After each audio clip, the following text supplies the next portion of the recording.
Aw, shit. Here we go again.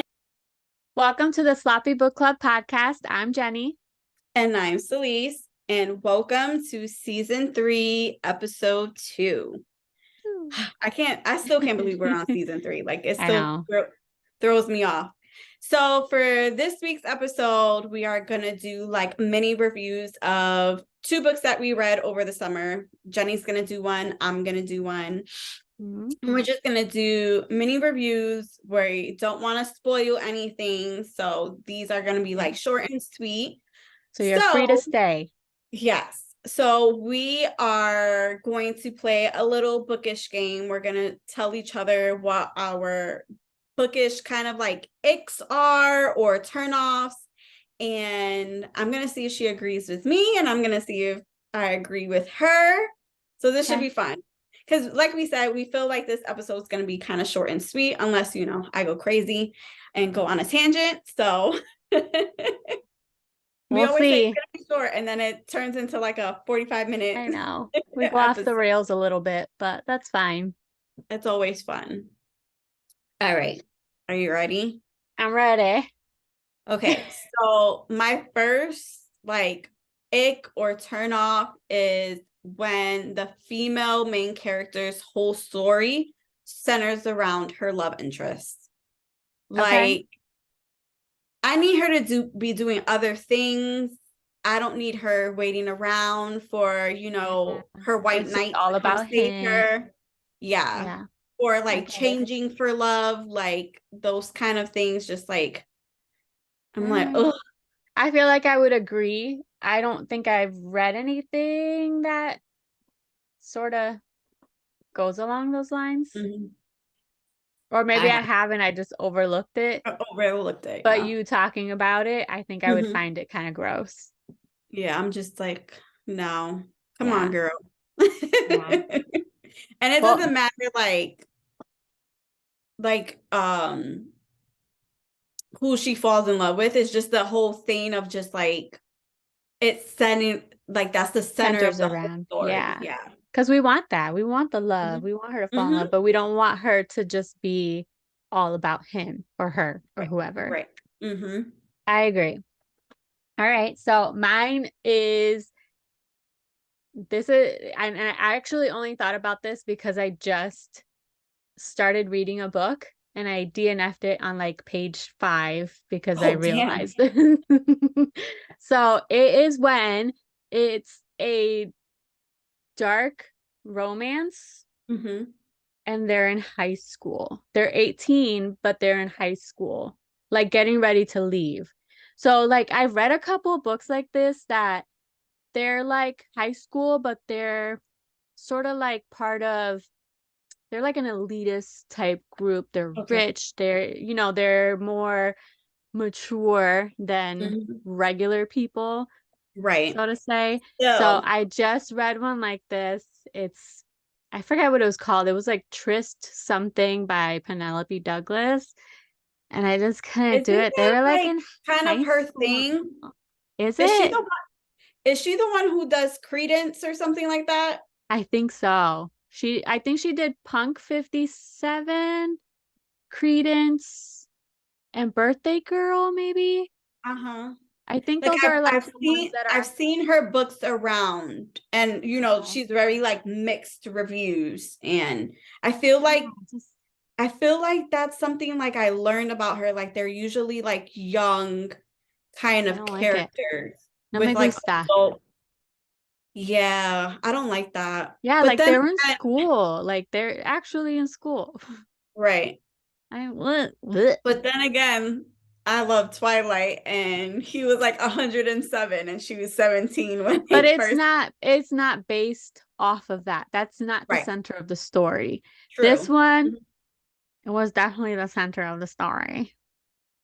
And it was a dark romance? Yeah, it's like a dark, it's not like a regular rom-com or contemporary romance. It's more of the darker side. I don't know if like it's a sapphic romance, and it started reading as like this one girl, she's like, oh, I hate her so much, blah blah blah, but you could tell where it's going. I know there's graphic scenes in it. I don't know how dark it gets. I don't really know, but I didn't know they were from fucking high school. I wouldn't have picked it up. Like, why couldn't they be in college? Yeah, like I get it. Like people have sex in high school, but I don't want to read about it. True. I want adults. Please and thank you. Yeah, it's just weird reading about young people. Mm-hmm. Yeah. I think it's also because we're moms too. It's just gross. That's true. It's just gross. But yeah. Next. So this isn't like a complete deal breaker because I have read books without it, but like no spice. I need some form of intimacy or like something, whether like I just need something to like pump up the romance. That's in an adult book, like because you read YA and there's no spice in YA, so just like in adult books, and in adult books, something. Yes. Yeah, okay. Because if it was a YA dark romance, I'm not. It goes back to my ick where it's like, ooh, okay, like women's fiction, contemporary romance, and that kind of aspect. Like, I don't know. I'm okay with that. I've read some really good ones. Don't get me wrong. I read some really good ones that don't have it. It's more like implied. It's happened. So I like books like that too when it's done well. But I like my spice. But it's not a complete deal breaker. Okay. It's not a complete deal breaker. For me, it just depends on it depends on what I'm going into. Like the book I'm going to talk about today, there's no spice whatsoever. And it's an adult contemporary fiction. Right. But if I'm going into it thinking there's spice and there's no spice, then I'm going to be mad. It's like that TikTok. There's not like a mention of a pickle in the first 200 pages or whatever. Yeah. So definitely if it's expected, but otherwise I don't really care either way. Yes. All right. So my next one is just plain and simple, the pregnancy trope. I don't like it. I don't like it at all. And it's nothing against anybody who's pregnant or has kids. Obviously I have kids. It's just, I don't really care to read about it. If it happens off page, like later at the end of the book, she's pregnant, everybody is happy, we're done, goodbye. But I don't want that to be part of the actual story. I see what you mean. Like when it's at the beginning, because it's like that, like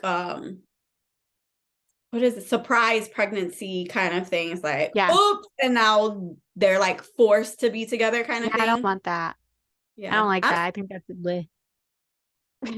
I have a love-hate relationship with it. I think sometimes it's done well. So like it flows into the story. And then I know that there's times where I'm just like, what was the point? What was the reason of this?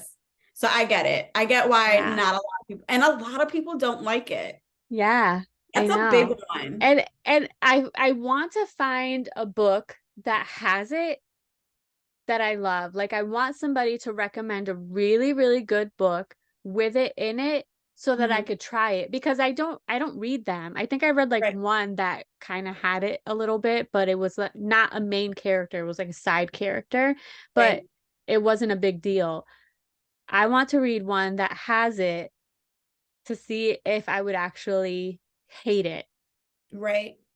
That it's at the beginning of the story, right? At the beginning, or it has something to do with the main character's story. Because that's in my mind. I don't like that. I just read a mafia romance, but it's towards the end. Like she's like, oh crap. See, and that I don't think I would mind that. Yeah, it was towards the end, so it's not like a pregnancy trope kind of thing. Yeah. I want the listing to say. I wanted to say trope, because I've definitely read some, and I'm just like, oh shit. Okay. Yeah. Well, if like I read one. Oh my god, I'm gonna have to look it up because I do remember it, and it was a surprise pregnancy. She got sick, and apparently, like if you're on antibiotics, it can kind of counteract your birth control. So that happened. So it wasn't like on purpose, you know, it kind of happened. But was the baby like a big part of the story? Like her pregnancy, like was she pregnant throughout the whole story? I have to look, but I definitely remember that part because I think he was like one of those, like, I don't want to have kids kind of thing. And then she winds up getting pregnant. I'm going to have to look it up. Okay. I know it's in my Kindle somewhere. And let me and know. I'll let you know. Somebody out there, if you know of a book where the main character is actually pregnant throughout the whole story or has a baby somewhere in the mix, let me know. Send it our way. And I will try it. I will try it. But you can't get mad if I hate it because I already know that in my brain I don't like it. I just want to try one to see if it's a for real like hate. We could read it together if you get a recommendation. Yes. I'm gonna see if you DNF it and if I continue and like it. You're gonna say I loved it. It was so good. But I love, like, my taste in books are like crazy. Like it could be like something that everyone loves and then I could love something that everyone hates. So it goes any which way. My last one is cheating tropes. It's not my thing. Yeah. It's kind of similar. I get ick vibes sometimes with love triangles. I'm more of like, pick one unless it's described as a why choose book. Then I know what I'm getting into. I know I already see it. You love why choose. Like, I do. That's your thing. But like cheating tropes, I don't really like it, especially when there's like, you know, a love triangle kind of thing. You do hate love triangles. I don't like love triangles. It's just not my thing. But I'm not mad at why choose. Like if it's a why choose, then I'm going in knowing what to expect.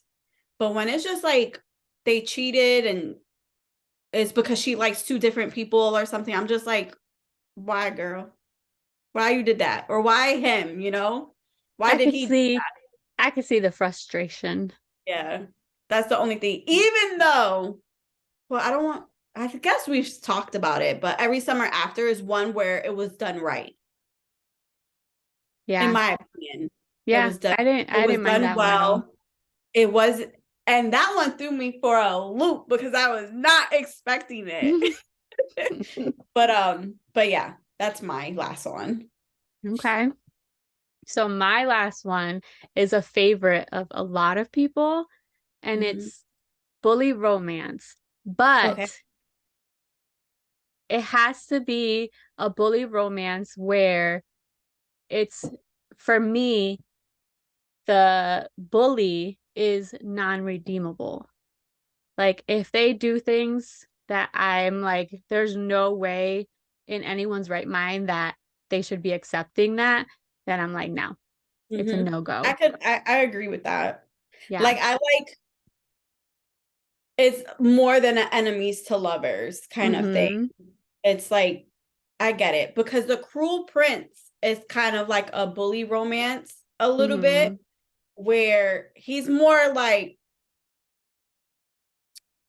his friends do a lot of the bullying and he kind of like sits back and watches, but he also dislikes her too.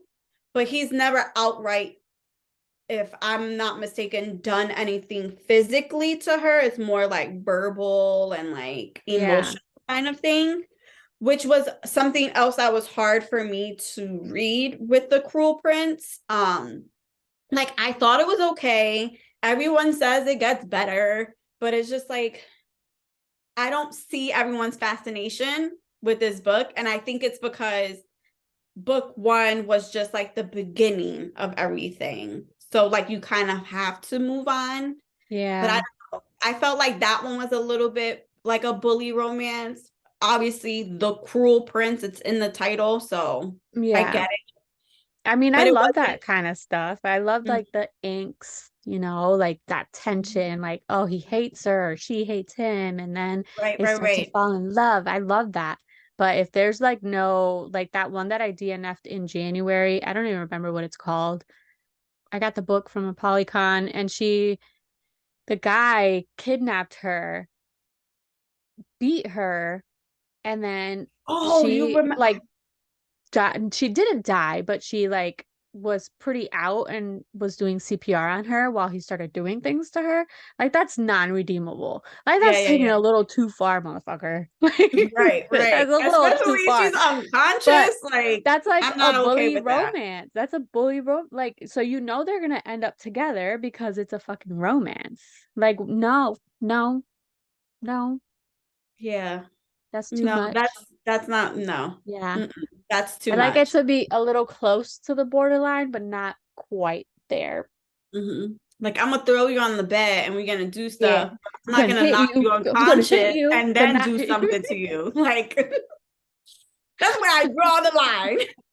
Exactly. Yep. I'm glad we agree. I'm gonna throw you over my shoulder. We're gonna do this. But I'm not gonna, Oh like, man.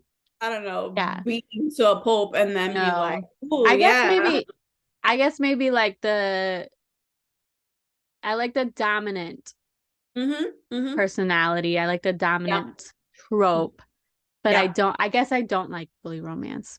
Let's just go Yeah. with that. I Yeah. don't like I it. agree. Yeah. I agree. Well, those were our top 3 icks or bookish, like, No I nos. can't do it. I can't go past this. I can't go past go. Do not pass go. That's like Right. a Yolanda Olson book. Do not pass go. Don't do it. And then I'm here like, let me open the door. I just want to peek. I can't. Mm, I I know. can't. It's like horror romance, right? That's what Oh, it's there's just no, I don't, it should not be promoted as romance whatsoever. whatsoever. It's just Not even horror. erotica, just horror. That's how I would promote it if I actually reviewed any of her books. Because, I just read 2 of her books. I'm not going to say the names and I'm not going to review them. I'm sorry to the author, but I just feel like I that can't believe you read more than one of her books. Like, it's that was like a guilty pleasure, but not pleasure. It's like I just want to know what's like a, happening. I want to like you know said, it's what. like a car wreck. You can't look away. Yeah, yeah. I But can't. I'm not gonna recommend it to anyone because I feel like these are pretty fucked up books. Yeah. They're fucked up. I'm shocked Yeah, and by it. those Like, people that I read are one and that was one too many for me. I am not even the least intrigued, wanna like I'm all for dark and like morally gray characters. This oh is no, like there's none horror. of Like that. Yeah, there's none of that. Yeah, that's what it is. It gives you like, ooh, the that's how I heebie felt jeebies. reading it. Yep, Yeah. pretty much. So You're like, gotta that's like wash exactly your hands it. I was like, after and like take a bath. and I I read both probably those would have books in one nightmares. night. You You probably know, I would. still think about that book. So do I. And I So do tell I. Angel about it. He's like, oh, that's the one that she was sold, right?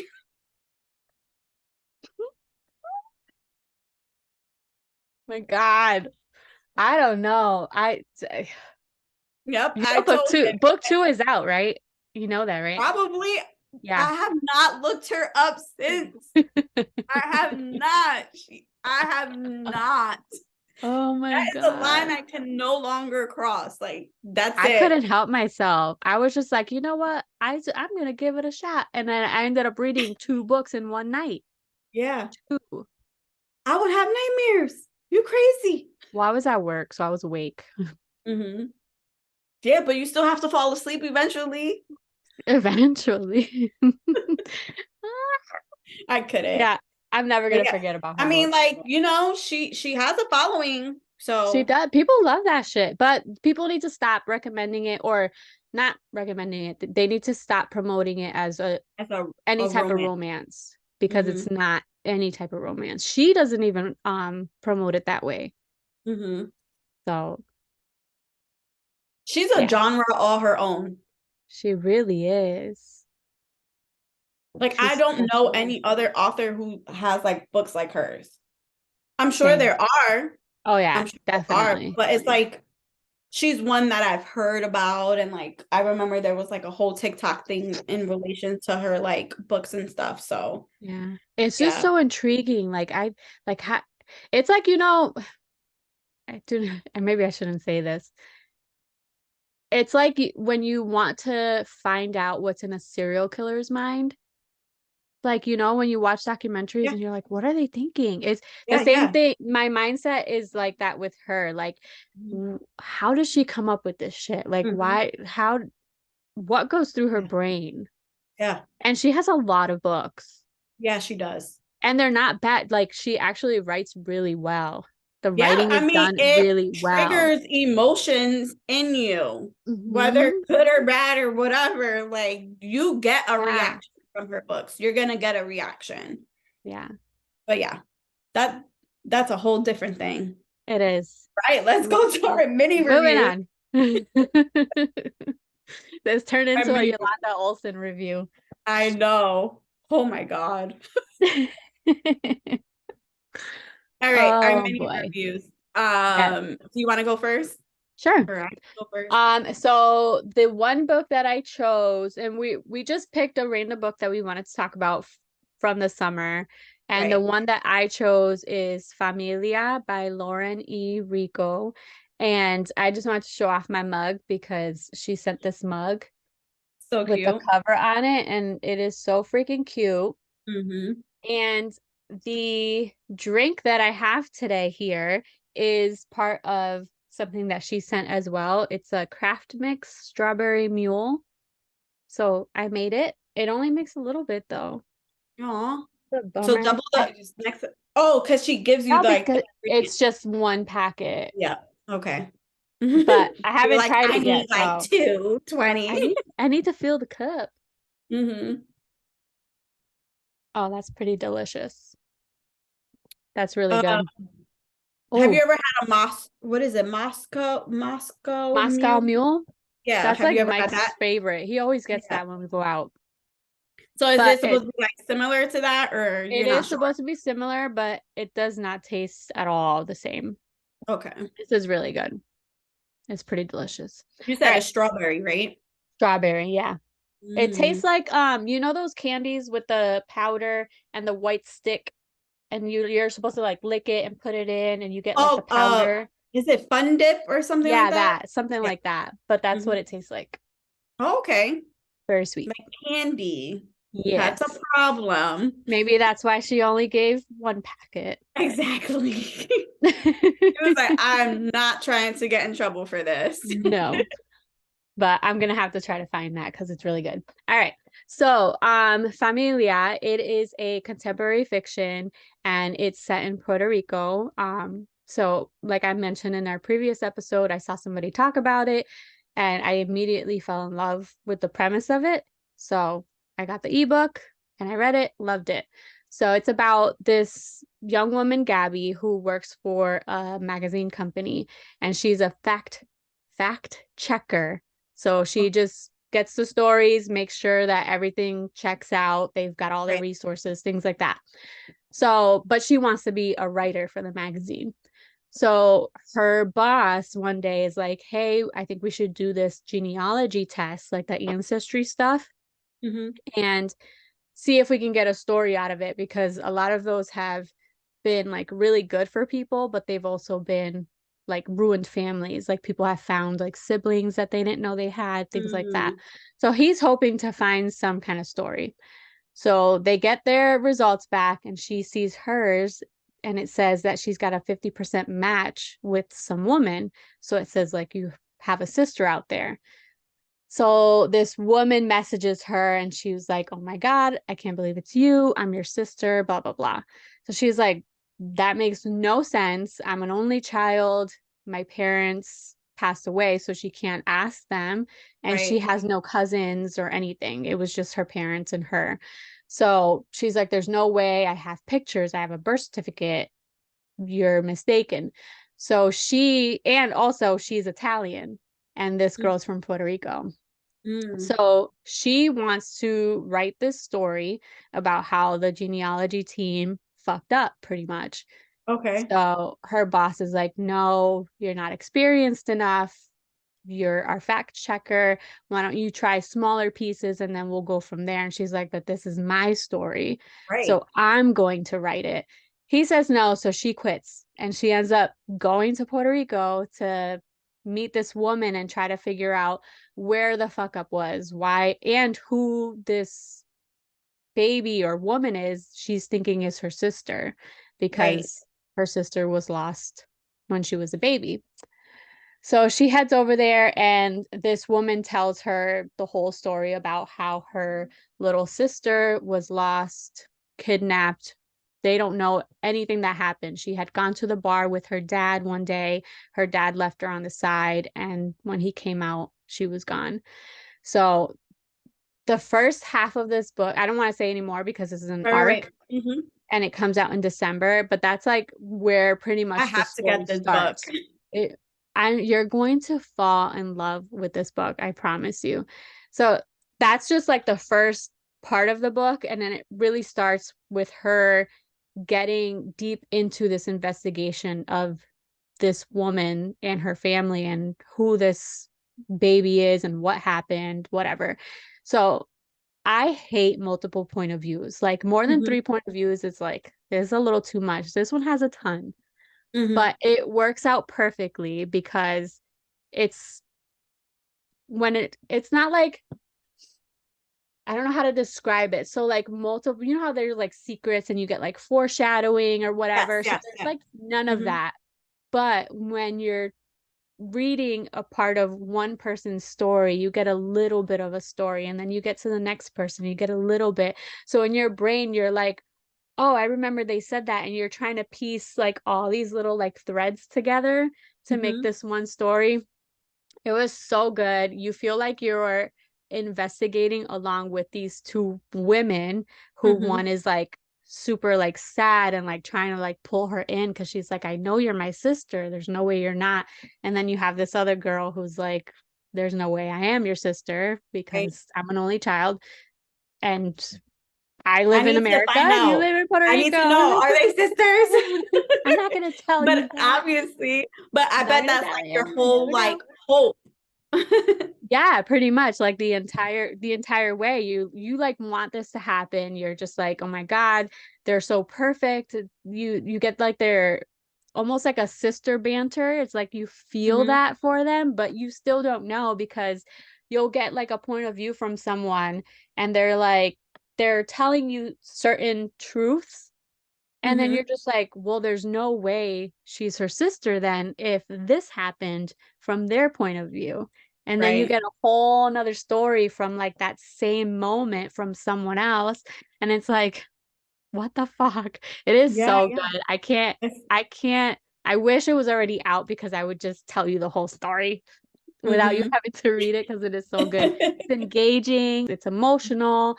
There's like a moment where she kind of knows Spanish and she's trying to talk to these old guys and she says one thing, but they heard something else. It was fucking hilarious. I laughed out loud. Like I never do that reading a book. But it was wonderful. I absolutely enjoyed it. And I hope it sounds really good. I want to read it. You said in December, right? December. Yeah. I mean, if the cover alone doesn't win you over, because that cover is freaking beautiful. Yeah. So no, I definitely want to read it. No, we've mentioned it before. And like when we go through our reviews, I was like, oh, this sounds really good. I think I actually saved it too. I was just like, I got to get back to this one. Because like, have not steered me wrong. Like I love your book recommendation. So I'm like, and I'm pretty sure this one is still on NetGalley because it doesn't come out till December. So if people want to read it, go apply. I'll try. All right. This is one of these like popular kind of books that people have been talking about. And I absolutely love this book. It's called Divine Rivals by Rebecca Ross. It's a historical fantasy. I am obsessed with it. I need book 2 like right now. It comes out in December. They actually pushed it forward because it wasn't supposed to come out until next year. and they decided to publish it. I think it's like the day after Christmas. Wow. I think it's the 26th or something like that. So they pushed it forward. And so I don't want to give too much away because I feel like I want you to read it. Oh, I for sure want to read it. For other, readers, but it was really good. So basically the book centers around two rival journalists, Iris and Roman, during the time where the gods are at war and they're involving the humans to kind of fight for them in battle. So there's like a calling where you basically hear them and they call you to join the wall. Like they persuade you. They're like, oh, come help, this kind of way. They don't outright show who these gods are. You just know bits and pieces about them. You get a little bit of their history. It's a male and female god, and it's almost like a Hades and Persephone kind of vibe, but they're different. So, the male god of the underworld, he calls on this female god and he's just like, I want you to come and live with me. And she's very musical and she was like, oh, I will, but can I still play my music? And she finds out that her music can actually like kind of persuade you to do things. So she notices that when she plays her music, she can put all these like demons to sleep and that particular god. So what she does is that one day she plays for so long that it puts the demons and that particular god to sleep for a couple hundred years. And then he finally wakes up and he wants her. He's like, what did you do kind of thing. So now this is where the war. Yes. I like that. So now there's where the humans are around and it's kind of like World War II vibes and like the historical fantasy aspect of it, because you have these journalists and they're writing on typewriters and it's very old school in how they bring out their newspapers. And so Iris and Roman are both up and coming journalists, and they're competing to become one of the columnists for this particular local newspaper. So they've always had this like banter and like enemies, kind of like rivals relationship. And Iris, we learn, her brother was called to war and he's left her and she's just left with her mom, but she really misses her brother. So where the magical connection happens is that Iris, she doesn't know where her brother is and she really misses him. So she starts writing him letters on her typewriter at home. And then she would put them in her wardrobe and they've been disappearing. And she's just like, oh, maybe they just fallen behind the wardrobe somewhere.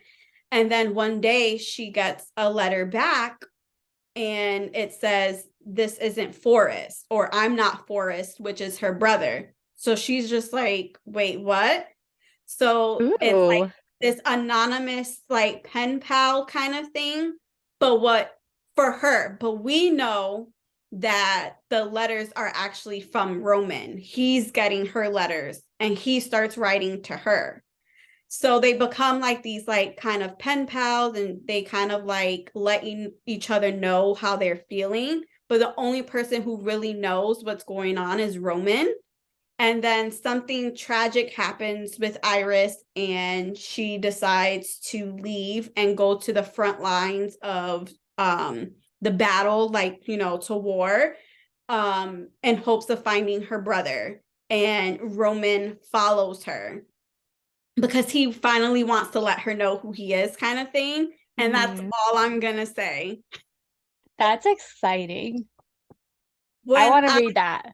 Yeah. And then like the cliffhanger, when I tell you my heart was racing, it was like, how you get to the end of a book and you turn that page and it says acknowledgements. You're just like, wait, what? That's kind of how I felt. That's kind of how I felt, where I'm just like, wait, because I love Roman and Iris, and the ending left me like, like in a panic. You were frazzled. I was like, wait, like it like Yeah. it got to me. That's awesome. And I'm just like, I need book 2. I need this to like end on a good note. Like I need a lot from the second book because I believe it's going to be a duology. I don't think it's a trilogy or like a major series. I think it's only going to be the 2 books. And what I gathered from the author is that everything should be like all our questions should be answered in book 2. Okay. Like we shouldn't be left like, wait, what? So supposedly it's supposed to like all come together. And she's like, I hope everyone likes it kind of thing. Okay. But I'm like, it better deliver because this first one was really good. And it was like, people are like, the magical elements are really cool, especially with the connection between the typewriters, and that has its own history as to why they were able to communicate that way. Mm-hmm. And another one of the funny parts that I was just like, damn, that's fucked up. One of the magical elements is you can go into a magical store, like a grocery store, and it could be like it could have magic because where the building was built, like it kind of on like a magical power line kind of thing. Okay. So depending on where your house is, it might have magical elements. So this particular store she went into, it takes the things off the shelves depending on how much money you have. That is fucked up. When I'm telling you, I laughed because oh my god, because Iris isn't very well off. You gotta grab it and it just goes. That is fucked up. And I'm like, damn, like, imagine a building telling you how deep your pockets are. Like, absolutely not. I said, not today. Not today. Like, I found that to be so funny. That is pretty cool. I like that. But like the magical elements are just, it's really good. Like it's not so prominent that it's the whole story. And like, yeah, like I said, you get like glimpse and pieces of, you know, who the gods are and a little bit of their like background story. But I feel like in book 2 we'll get more with just how things end. But it was a really good book. It really was. At first, you know, me and like overly hyped books, like this is a good one. Definitely a good one.